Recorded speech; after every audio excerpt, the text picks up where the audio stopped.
Why do we have such prolonged trials? The justice system itself, interference from the part of the government. That interference is the one that usually became a backlog in the wheel of prosecution counsel. The Bola Ahmed Tinubu's administration didn't show any steadfastness in prosecuting corruption cases. Now the common man doesn't even have any hope in the system.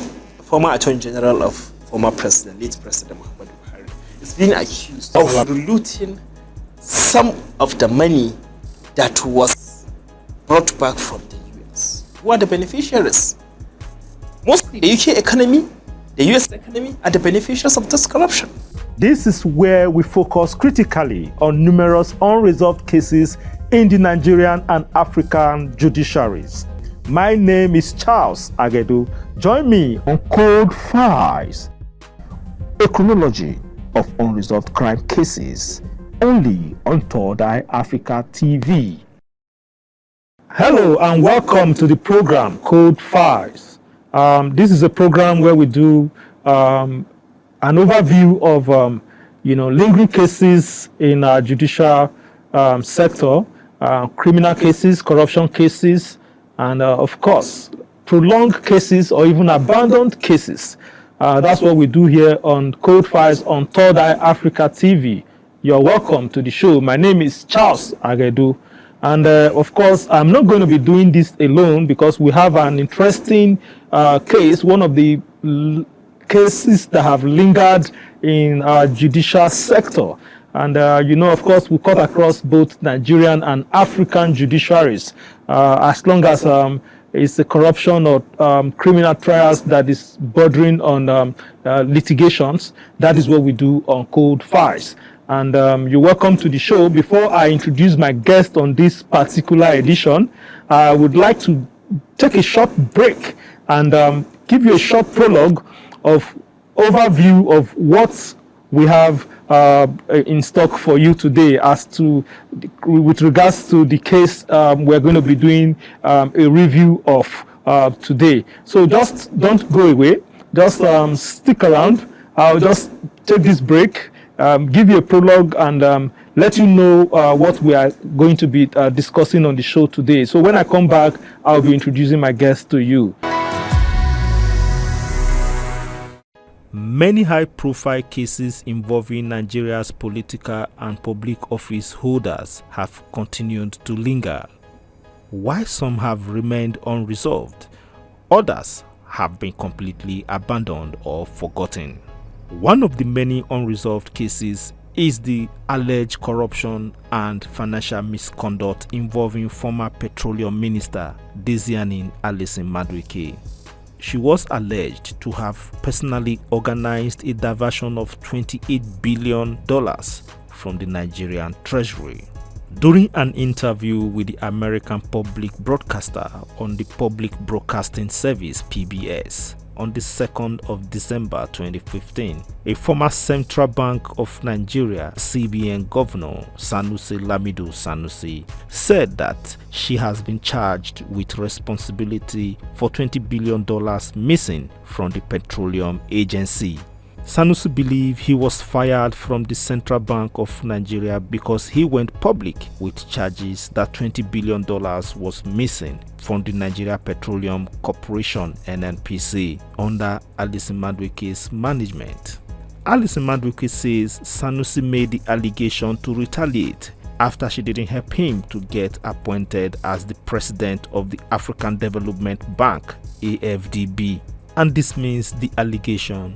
She has also been accused of awarding multi-billion naira contracts without recourse to due process and of recklessly spending government funds as well as wasting billions of naira inappropriately on private jets. On 2nd October 2015, Reuters reported that Alison-Madueke had been arrested by the UK's National Crime Agency (NCA) in London, along with 4 other people on suspicion of bribery and corruption offences. However, a spokesperson for the police denied having any knowledge of the incident. Her family and the Nigeria government confirmed that she had been arrested in London although the NCA declined to comment on the case. Also in Nigeria, her home in Asokoro, Abuja, was raided and sealed by the anti-corruption agents of the Nigerian Economic and Financial Crimes Commission (EFCC) a few hours after her alleged arrest in London. On the 28th of August 2017, a Nigeria federal court seized 7.6 billion naira, that is $21 million, from bank accounts linked to Alison-Madueke. In 2017, the US Justice Department kleptocracy team seized $145 million worth of assets that had been purchased for the benefit of Alison-Madueke. Among the assets were $50 million apartment in New York, properties in California, and $80 million yacht.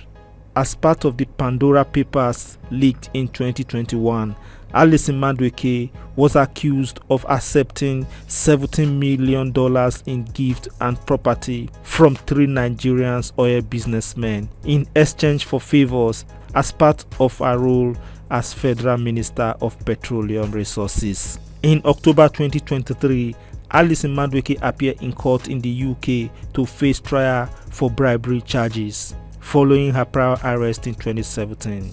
The EFCC also announced that they had secured an arrest warrant for Alison-Madueke on money laundering charges and were seeking her extradition.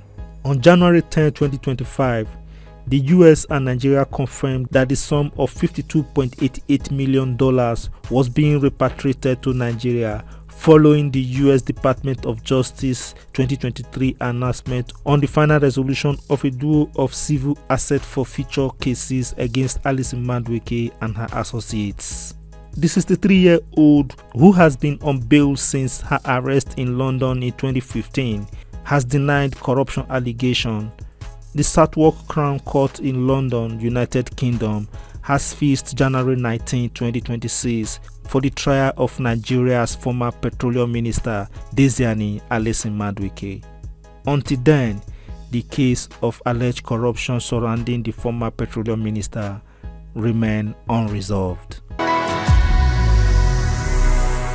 Welcome back from that break. If you have just joined us, this is Code File, and Code File is a program that do a review of prolonged cases or even unresolved cases, if you like, abandoned cases in judiciaries in Africa, of course, in Nigeria in particular.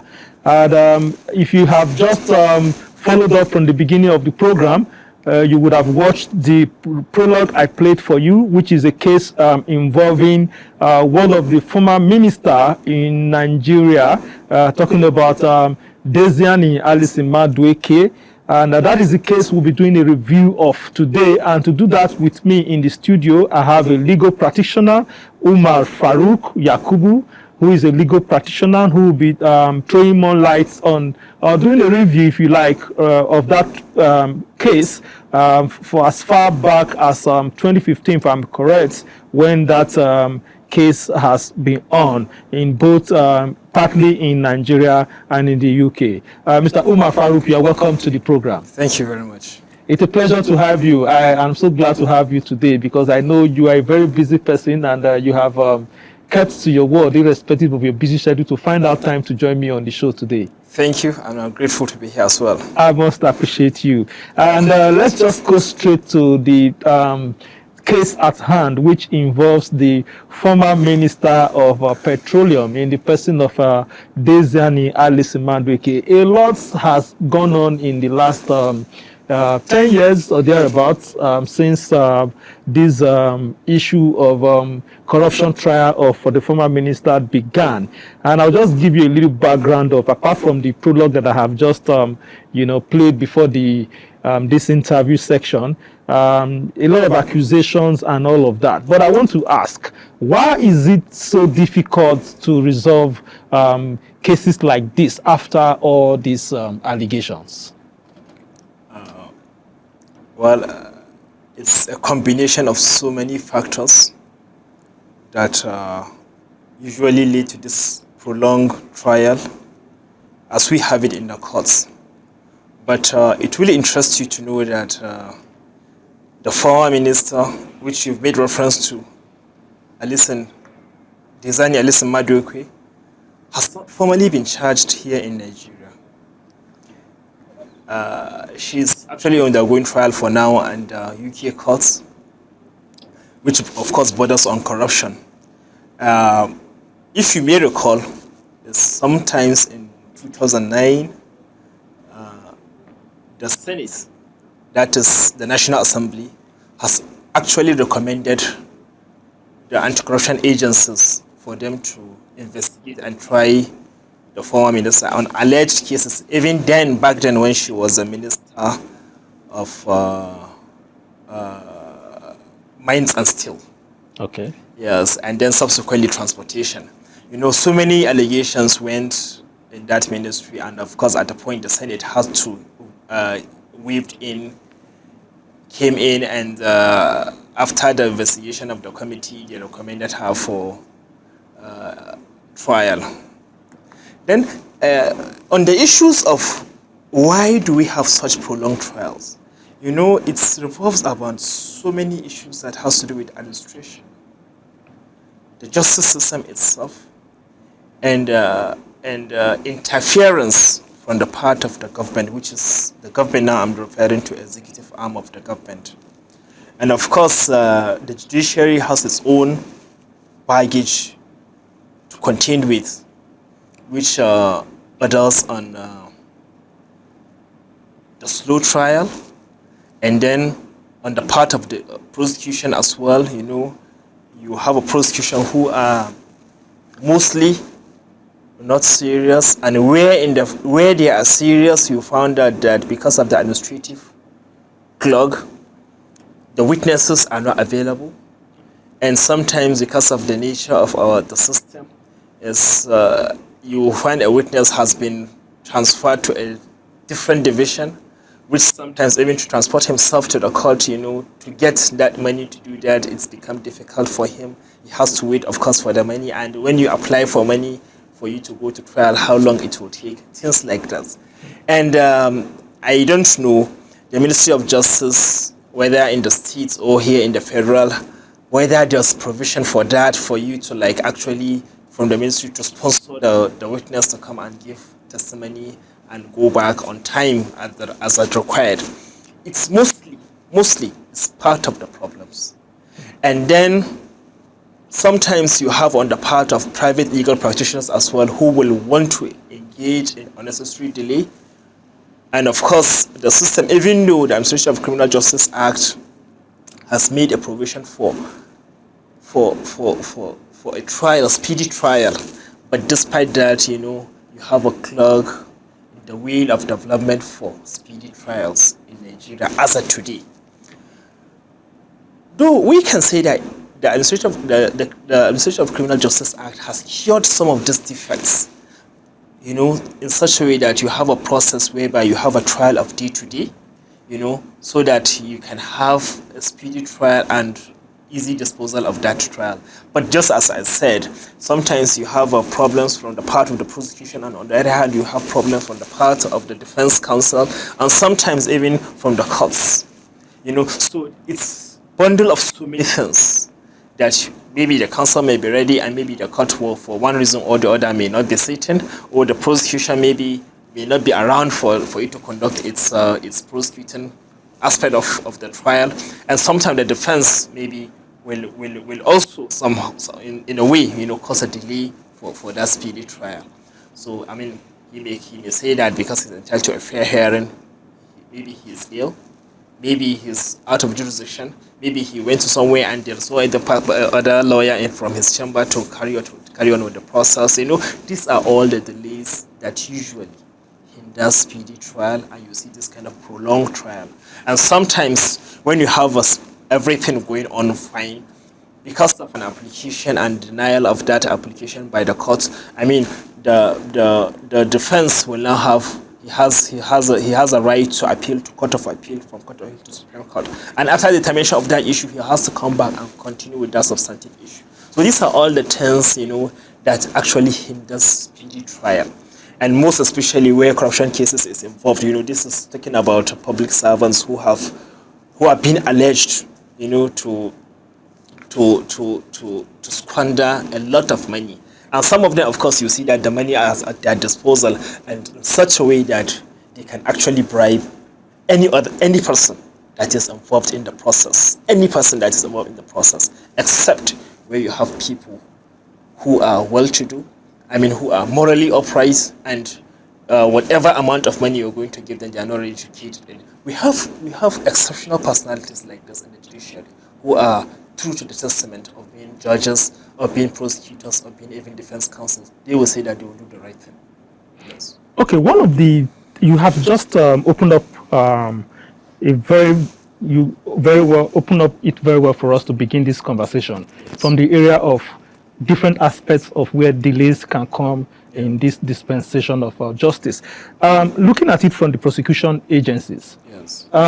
Some school of thoughts have of the opinion that most of these prosecution agencies don't, gather enough evidence or do enough investigation or enough homework before, coming to the media, what we popularly refer to as media trial of alleged crimes.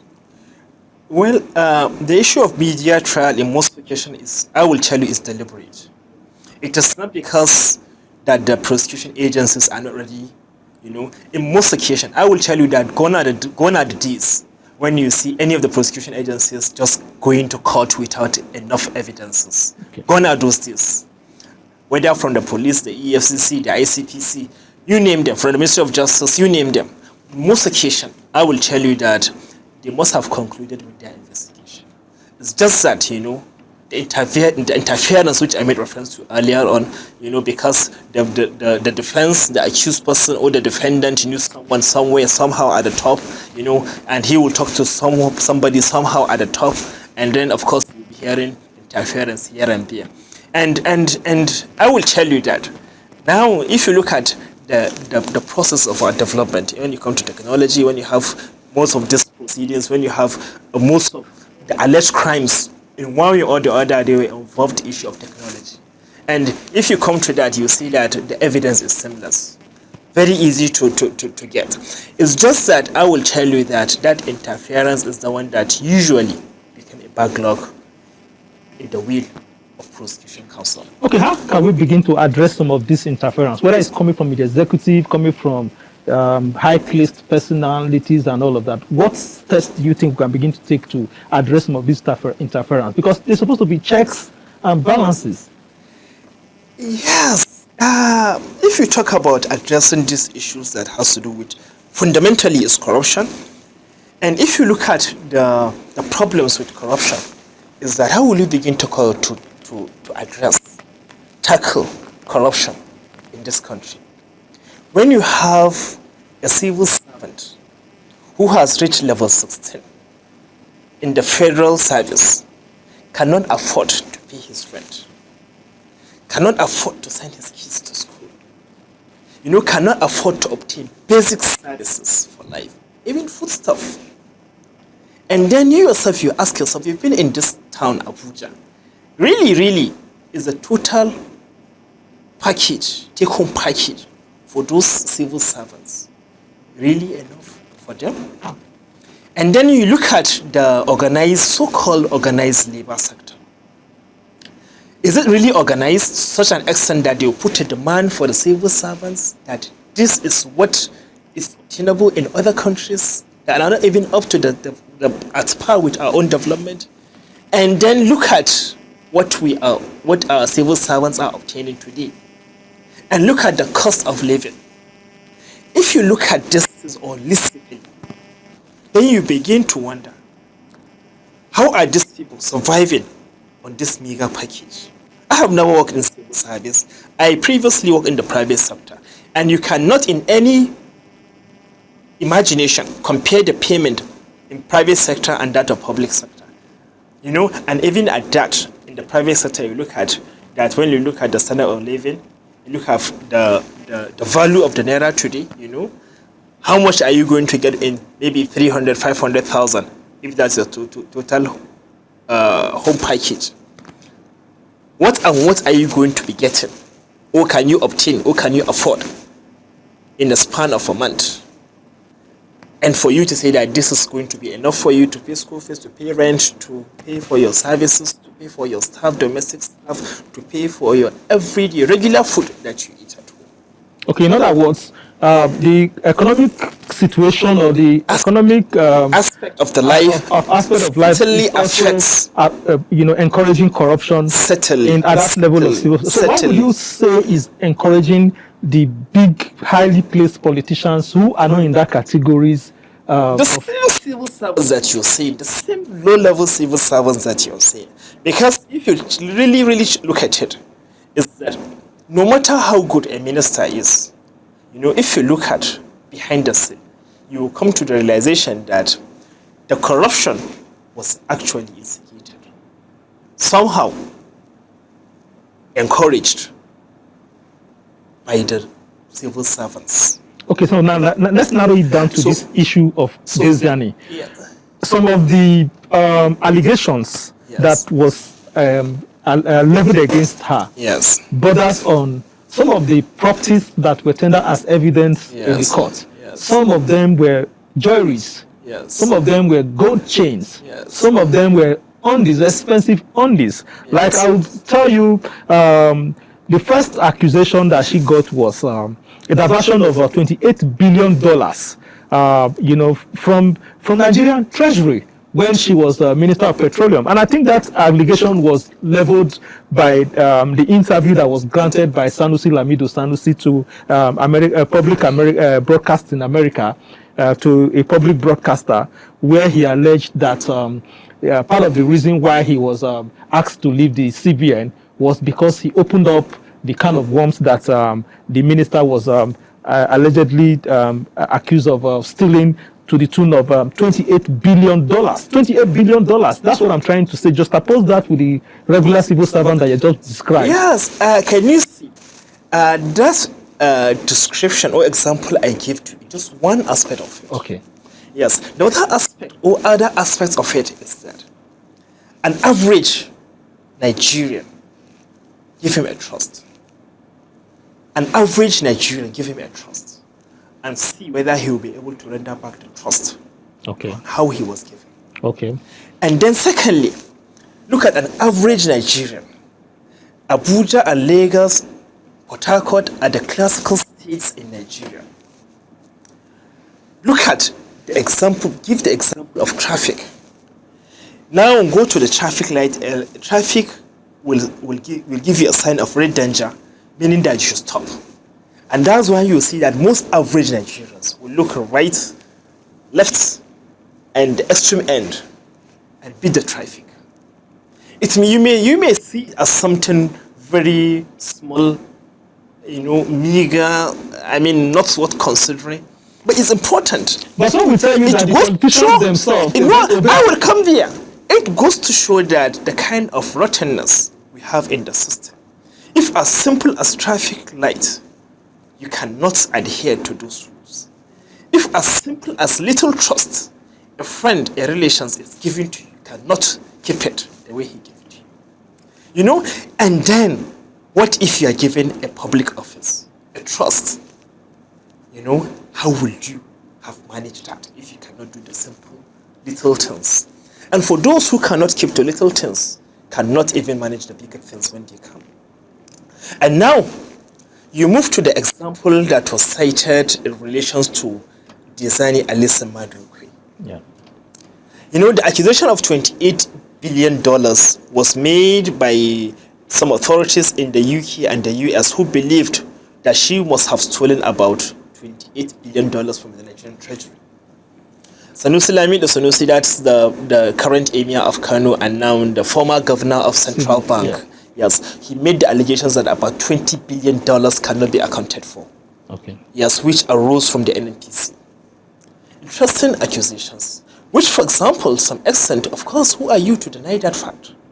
Whether to deny, to affirm, or to deny that it actually happened.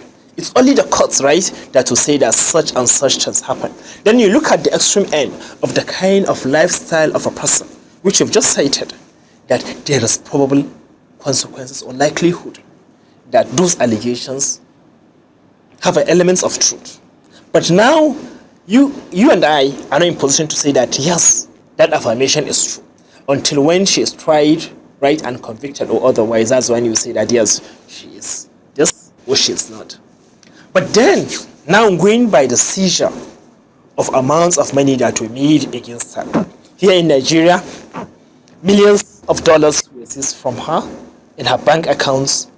In the UK as well, even that proceedings is still going on. It has just been adjourned to November. I don't know what was the consequence of the last sitting they had in that court. It's been adjourned to January. Interesting. So now, if you look at all these facts and probable consequences and the lifestyle of the person, and then you look at the person when he was given appointment, you look at the trajectory of his life. For example, most civil servants or political appointees, when they are given appointments, they fill form, right? Asset declaration. Asset declaration forms. So that form will give you an insight of what they have, right? And what they accumulated subsequently, what they are being accused of accumulating. And now, if you look at the last proceedings that we had here in Nigeria with respect to Diezani, is the final forfeiture that was made against her properties. And then, after the final forfeiture was made, okay, maybe we need to educate ourselves on what is forfeiture. Forfeiture is a process whereby any of the prosecuting agencies can go against your assets. That the asset which is a subject of litigation, which is you're being accused of squandering so amount of money, and this amount of money was used to purchase so assets. So the prosecution now will go against those assets. First, there are two steps of forfeiture. First is a temporary forfeiture, whereby the prosecution agencies will go to the courts, of course, ex parte application without the other party knowing, and they will say that these properties are proceeds of corruption. Yeah. And therefore, they want these properties to be taken to the federal government. Yes, the thing is that you use the word forfeiture, to be forfeited to the federal government. Yeah. And then in most occasions, where the courts are convinced, they grant that application. That is the first step of forfeiture, which is temporal. Okay. And now, the courts will now give an order, to make a publication of that forfeiture, that temporary forfeiture, within it may 14 days or such other days as the court may order. If the owner of the property didn't show up, or who may allege or who may claim that this property doesn't belong to that person which is being accused of, or which is being litigated upon, that the property belongs to him, then he will come with proof and evidences to establish to the court that indeed this property belongs to him. Then when the court, for example, is convinced that indeed he owns the property, yes, the court may vacate its earlier order. Okay. In these circumstances, in Diezani Alison-Madueke's case, there was temporary forfeiture, nobody showed up, and then there was final forfeiture. Yes. I heard, as of the last time, I wasn't in court, but what I read from the news is that her lawyer was alleged that she has not been served with the processes. And of course, in the Nigerian courts, you need to understand that the failure of non-serving the other person who is being accused is fundamental. It goes to the root of the trial. In most occasions, because of that non-service, it can actually, it's like a fair hearing has not been given to you. In that case, for example, and the court actually vacate because of that reasons. But now, this process, or these procedures that the Diezani's lawyer is now alleging of non-service, I personally have seen, as at that time when the forfeiture was granted, I have seen the publication in the newspapers. which is sufficient notice to the world, not just to an individual who is in Nigeria or outside, to the world, that this process is going against your property. It's left for you to come out and say that this property belongs to you or it doesn't belong to you, for any other person to come and claim the property. And none of this happened. And maybe about 5 years or 7 years after, 2017, 2018, about 7 years after, someone is coming out to say that she has not been served, or maybe the property belongs to him. Or such, corny ideas that we lawyers may come up with. This is fundamental. And just as I said, the thing is that you may look at it on the face of it, that it's only the public servants, the appointees, are only the ones who have, that kind of mind to carry out, to perpetuate this issue of corruption. And I will tell you that it goes beyond that. Without the connivance of the civil servants, I will tell you that none of the government appointee, a minister or whatever it's called, can carry out a corruption or such huge, diversion of public funds without the support of public servants. It will not be possible. Okay, so now, talking about forfeiture, yes. I think I'll just read this to you. It's on the 28th of August, 2021, a Nigerian Federal High Court ordered seizure of 7.5 billion naira, which is amounting to $21 million, from bank accounts linked to, to her. Yes. In 2017, the U.S. Justice Department, kleptocracy, team seized $145 million worth of assets, that has been, purchased for her. My question is, but the one that was forfeited to the Nigerian government, can we really account for those properties as we speak? I'll come to the one from the US. Well, I am not a public servant. I am not involved in any way, towards the repatriation of those funds or seizure of those funds. For me to know or tell you authoritatively that this has not been relooted. Exactly. Because we've had instances where such events happened. For example, now the former Attorney General of Muhammadu Buhari, former president, late President Muhammadu Buhari, is being accused of relooting some of the money that was brought back from the US, which he said that is not true. And then it's left for the courts now, or for the prosecution now, to establish the fact that indeed that money was relooted. But now, coming to this issue now, if you critically look at it, are you just looking at the relooted funds, or are you just talking about the process and procedures of awarding contracts, which also, in most occasions, that is the bedrock, that is the foundation of corruption. Because if due process are followed towards giving contract, or in the process of giving contract, it will be difficult for the minister or the contractor to connive and loot funds. Why is it difficult? Because if you look at the processes, you look at the process who is going to be given this contract, and you look at the bill of quantities which is submitted, and you look at his quotations which he gave, which likelihood you will see that the person with not the lowest, not the highest, somewhere in the middle, and who maybe promised to supply goods, standard goods, or maybe to do this work, is going to be the one to obtain the contract. And in such instances, many people are going to lost out in that process, meaning that the person who won the contract is likely going to attain to the terms of the contract.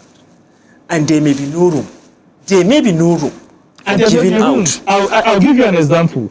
This repatriated fund from the US, this is not the first time I'm treating Diezani Alison-Madueke's case on this program. I deliberately don't want to take just a single perspective from a single lawyer. Yes. I deliberately want to deal with same issues with at least two perspectives to it. Now, the last lawyer I had in the studio talking about Diezani Alison-Madueke's case brought a document to the studio here and showed me the agreement that was signed between the US and Nigeria on how the monies repatriated from the US will be spent and how it will be tailored along the community that was originally deprived of that fund before it was looted, and how these monies will be directly, channeled into those specific projects that have been outlined. But why I am worried about this former Attorney General of the Federation's case coming up on relooted funds is that we've had incidents even when you follow that due process that you talked about. These same companies that bidded will go behind and still go connive and don't carry out those projects and still reloot the funds. Now the thing is that I, as a lawyer, I don't have the evidence that those funds were looted. This one aspect of it. But when whoever are not on ground, whoever asserts that, for example, that indeed that money has been looted, that means it has a document. And that's the danger of, the judicial process all over the world. That's how it is.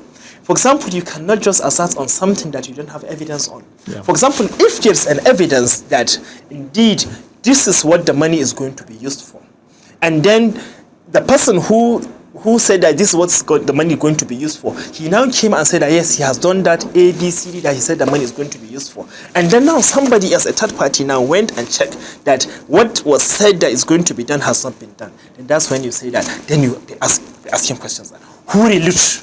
Or what was the money used for? And the problem we have is that we don't ask questions. We don't ask our leaders questions. And the thing is that once you begin to trust anybody to do what he wants, then you begin to have what you don't want. Why? Because if people, an absolute power, right? Power corrupts. And absolute power corrupts. Absolutely. So the thing is that if you don't question leaders, is that they will have the liberty to do what they want. And that is the problem we have in this country. And I think that is why we are here at Third Eye Africa TV, to begin to question our leaders and begin to hold them accountable. And that is one of the reasons this program was initiated, so that we can look at cases by cases, lingering cases, prolonged cases, abandoned cases in our judiciaries as to why, when, and how, and where. When was this case abandoned? And as you are also questioning leaders, you should also be questioning followers. That they should be good followership. There should be good followership. Where there's no good followership, there's going to be good. There's not going to be good leaders. So we don't just have problem with leadership; we also have problem with followership. I think you should just hold your thoughts there. We are going to continue from that point when we come back from this short break. And in the last half an hour or thereabouts, I've been in the studio with a legal practitioner, Mr. Umar Farouk Yakubu, who is a legal practitioner who has joined me to explain one of the cases, one of the lingering cases and prolonged cases we have in our judiciary today. And though the case is partly in the Nigerian judiciary and the foreign judiciary, but it's the Nigerian that is involved and is Nigeria's fund and is in Nigeria's economy we are talking about here. And is the case involving the former Minister of Petroleum in the person of Diezani Alison-Madueke. And we have been trying to do an overview of the case since 2015 to date and where we are with the case at present. And at this point, we are just going to do a pause and take a quick break. And when we come back, we'll continue the discussion in the studio with Umar Farouk Yakubu, who is a legal practitioner that has joined me on the program today. Please don't go away. I'll be back shortly. The Bola Ahmed Tinubu's administration didn't show any steadfastness in prosecuting corruption cases. Now the common man doesn't even have any hope in the system. Former Attorney General of former President, late President Muhammadu Buhari, is being accused of looting some of the money that was brought back from the US. Who are the beneficiaries? Mostly the UK economy, the US economy are the beneficiaries of this corruption. This is where we focus critically on numerous unresolved cases in the Nigerian and African judiciaries. My name is Charles Agedu. Join me on Code Files, a chronology of unresolved crime cases, only on Third Eye Africa TV. Welcome back to the program, Code 5. The program is on Third Eye Africa TV, your #1 crime watch channel in Africa. And here we talk about investigative reporting, crime prevention, and of course, community safety. Code File is a program designed to do an overview of cases, lingering cases and prolonged cases, or even if you like, abandoned cases in the Nigerian and African judiciaries. And today we've been taking a look at the case involving the former Minister of Petroleum in the person of Diezani Alison-Madueke. And the person in the studio with me here is Umar Farouk Yakubu, a legal practitioner who has been giving me his perspective and overview of the case involving the former Minister of Petroleum. Umar Farouk, thank you for finding time to join me on the program today. Thank you. Just before we went on that break, we were talking about leadership and followership. And I think that takes me to the next question, which I would like to ask you at this point. Why is it so difficult I think it's no longer peculiar to Nigeria. I beg your pardon, because since 2015, Alison-Madueke was arrested in the UK. Granted bail, she's on bail, and the trial continues. It seems prolonged trial is not peculiar to Nigeria. If not, why has it not been easy for this case to be brought to logical conclusion even in the UK? Yes, can you see, the thing is that I believe mostly is that where issues of funds, money is involved, it takes the courage, of an individual or a country to do the right thing. And then if you look at the UK legal system, for example, looking at its antecedents, you will say that it's not as slow, a snail approach as ours is. But the thing is that because money is involved, and the UK as well, at some point you say that most of the corruptions that were taking place here in Nigeria or Africa, for example, who are the beneficiaries? Mostly the UK economy, the US economy are the beneficiaries of this corruption. And then you don't expect them, for example, to do the right thing and for them to repatriate such funds, which are the subject of the crime or the investigation being carried out by their courts and the prosecution. And then now you can go ahead and even ask yourself, for example, the state money that was seized from her, whether they are put in evidence. After being put in evidence, for example, have part or all of the money been repatriated to the country, to Nigeria? And what happens to the previous funds that some public servants were accused of stealing and transferring them to the UK?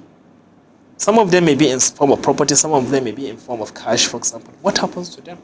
Even the process of repatriation in most occasions, you find that it's very slow. And sometimes you have about billions of pounds, and you see that the money will be repatriated to Nigeria in tranches. And you see that $350 million, 350 million pounds, in such tranches, that's how the money will be repatriated. In such a way that the money must have doubled, because it's an interest-based economy, it must have doubled or tripled its value. And who benefits from such subjects of crime? The UK government. And so I think, really, because of the associated benefit that such corruption comes with, that is why it's difficult for the same UK government, which you made mention of, for them to have a speedy dispensation of this matter and for the person involved to be brought back to Nigeria. That has not happened. Yes. Why do you think it's so difficult? Because Nigerian government at some point applied for extradition of the former Minister of Petroleum. Yes, there was that extradition. At least what we had is that everything has been concluded as at, I think, about 5 years back, since during the previous regime. But that has not happened. I mean, I myself will ask the same question you're asking because I don't know. It's left for the authority now to explain to us that what happens that up until now that such repatriation, such extradition has not been concluded, and why is it that it has not been concluded up to now? It's left for the authority to explain, and for them whether they have of course they will have a private information which we don't have. Yeah, so one of the opinion of I keep making reference because it's the same case we treated with another legal practitioner in the studio. Yes. He gave an analogy of, there is a clause around extradition that says that if the purpose of extradition is for persecution instead of prosecution, Yes. that the country that is holding back the accused person Yes. will shield the person. Does that apply No, here? that clause that he's talking about, it's not subject to any legal interpretation. For example, why I said that is that how sure are they whether the UK government or whoever is holding her back, or maybe the Nigerian government is saying that she's going to be persecuted here? Who is persecuting her? Is the issue of corruption, for example. Let her come and answer to what she's been alleged to have stolen. Is it true or not? She's a public servant. That's why we all have interest in what's happened. But then the thing is that if you begin to introduce what is not there, for example, you making excuses for the other country to hold back, and which I believe that just something like persecution. In all what we have read, whether in this country or in the UK, there's no documents, whether in courts or administrative, that made reference to persecution. What they kept saying is that they have completely applied for the issue of expatriation, extraditing her to the country. Yeah. But that has not taken place yet. So the issue of extradition is just a process. It will surprise you to know that apart from her, there are other high-profile cases which we know of. Some in Egypt, some in Sudan. Extradition has taken place. This extradition of a thing is, most occasions, it's politics. It's not being guided by law. In most occasions, it's politics and administration procedures. Yes. So the thing is that it all depends and revolves around what the retaining country is going to benefit from. Yes. Okay, but let's look at the Nigerian judicial sector. Yes. There's this public perception about justice delay is justice denied, and sometimes cases abandoned and keep prolonging here and there. Yes. How can we begin to build trust? Do we need a special court to try criminal and corruption cases to be able to build that trust in our judicial sector? Because that could be responsible, but if you take them to Nigeria, the case will just be one of those cases that have been forgotten or abandoned and becomes cold files like what we are discussing here today. Now the thing is that it all depends first on the government to show some level of seriousness that it wants to prosecute corruption. And it wants to get the country rid of corruption. And then for them to also pressure the judiciary to do the same thing, for them to be on the same footing, so that as the prosecution is doing its own work, the judiciary too will be doing their own work. And then when I say judiciary, I mean that the court system, which involves the prosecution and the defense counsel. But then now, everything revolves around the government. Because the government now, I'm talking about the executive arm of government. Because it is the one that will have the will and the determination, for example, to prosecute corruption cases. Interestingly, the Bola Ahmed Tinubu's administration didn't show any steadfastness in prosecuting corruption cases. Yes, I will tell you this. Because you can see from the previous administration, at least it makes a hullabaloo that it's going to prosecute corruption, and it has, tried to make its kind of this is our result. This is what we are doing with respect to stopping corruption. At some extent that the former president, late president, was saying that if we didn't kill corruption, corruption will kill us. Mm-hmm. So meaning that the body language of the former administration and this one is entirely different when it comes to the issue of corruption, right?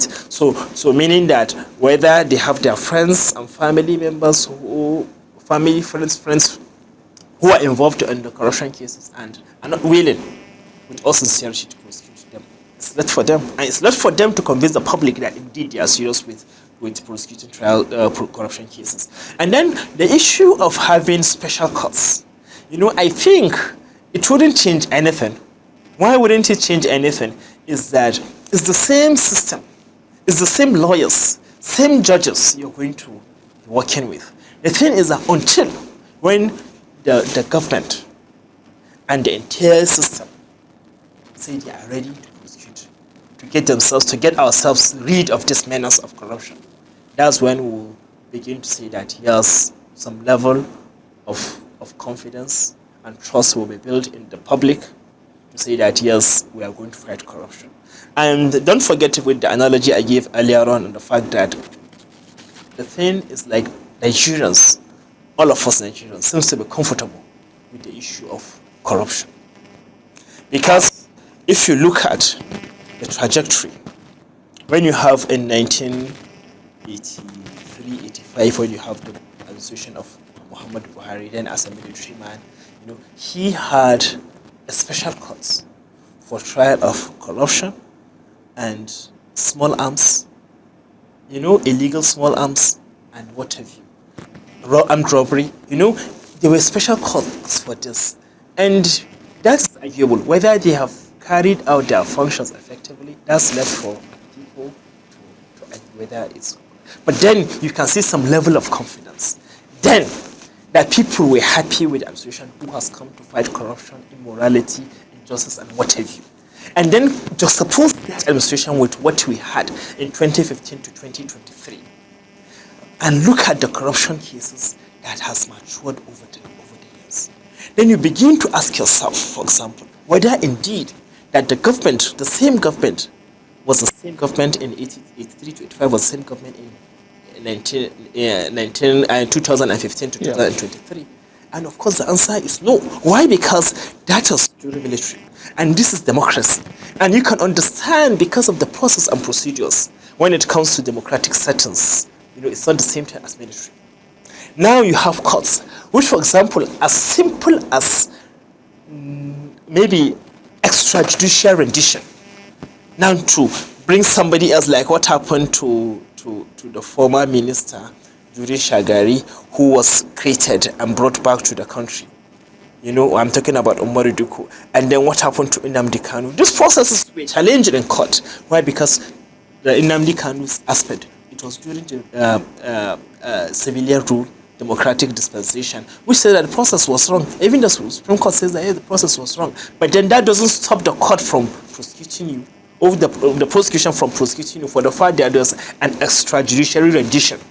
Extrajudicial rendition is the way the process of bringing you back, not like the normal extradition which you have. So these processes, as simple as that extrajudicial rendition, this process was challenged to Supreme Court. The same thing with the mistake of not giving you a hearing notice. That process will be challenged up to Supreme Court. It will take about 5 to 7 years sometimes, challenging just a simple mistakes or wrongs that were made to a defendant, and after that then you come to begin the main case, which is a substantive matter. And because of these hurdles, until you have a system that indeed all of us are ready and submit to this system holistically, that yes, we want to be good abiding citizens, we want to bring development to our country. Until that is done, I assure you that we can. This system cannot change. This system, the way it's built, I tell you that, I bet you on this, that this is the way it's built. It will be difficult for you to have a speedy trial the way you expected 5 to 6 years you've done. It will be difficult. Okay, so we don't. It's not doable, but because of the interference, because of the people who are operating the system, this system is not being operated in a vacuum. The people, Nigerians, are those who are operating it. And if you look at the processes, just as I told you, a person with a whole lot of money. Don't forget that in this country, a politician once said that if you see anything that's not doable, that if money cannot do this thing, more money will do it. So meaning that the politicians know themselves. And we've also seen politicians saying that once you join a certain particular party, your sins are forgiven. It's the same thing. And you can look at the people who yesterday are being prosecuted for corruption today, but everybody is silent. So that political will to do the right thing must be there. The absence of it, I'm sorry, the system cannot change itself overnight. Yes, but I think what role do you think the judiciary can play in all of this? Because if we have a democratic system of government that says that clearly separation of powers is there for the judiciary and the legislature and the executive. The judiciary as well. We've seen recently singing a particular song to compliment. At the end of the day, they said it was being performed by the certain police band or a brigade band that was there at that event. I'm talking about, was it... judicial, judicial, that was being. They were playing a song that was I don't want to sing the song here. Is it judicial year or what was it? Yes, at the national, I think it was a judicial year celebration that they were having, that the president. Judges conference. Judges conference, and the president walked in and they performed "On Your Mandate We Shall Stand." No. But on that aspect, I think you can't really blame the judiciary, because the judiciary doesn't even know that the policeman is going to play that song. And it will be foolhardy of us to think that just because maybe a judiciary, or maybe at the gathering of a judiciary, that song was sung, and then you begin to think that yes, the judiciary has been compromised totally. No, I don't agree with you on that. But the judiciary, as it stands today, really has a lot to do. But do you think they are the hope of the common man, as the saying goes, as we stand today? As it stands today, is that the hope is not even there. I'm not talking about judiciary now. I'm talking about now the common man doesn't even have any hope in the system. And this is dangerous. Once people begin to lose appetite in the system, begins to lose confidence in the system, then you should expect for the worst. And we don't pray to get to that extreme level whereby the people will begin to take the laws into their hands. So how can we begin to build that hope? Now the thing is that, just as we were talking about the judiciary, judiciary is just one aspect of it. Before, if you conduct now, for example, maybe a kind of analysis, or maybe some sort of data analysis, go to the courts, look at the cases that are coming to the courts, and look at the cases that the people in the common man is not even going to the court, he's going to the police station, and look at what happens in the police station. So the thing is that it's multi-layers approach that we need to take. Apart from having the judiciary, the police, any other prosecuting agencies, any other agencies that law enforcement must do their work as well. Then now, the elephant in the room, which is the judiciary, which I'm talking about. The judiciary, must be ready to have that courage to do the right thing. Let the heavens fall.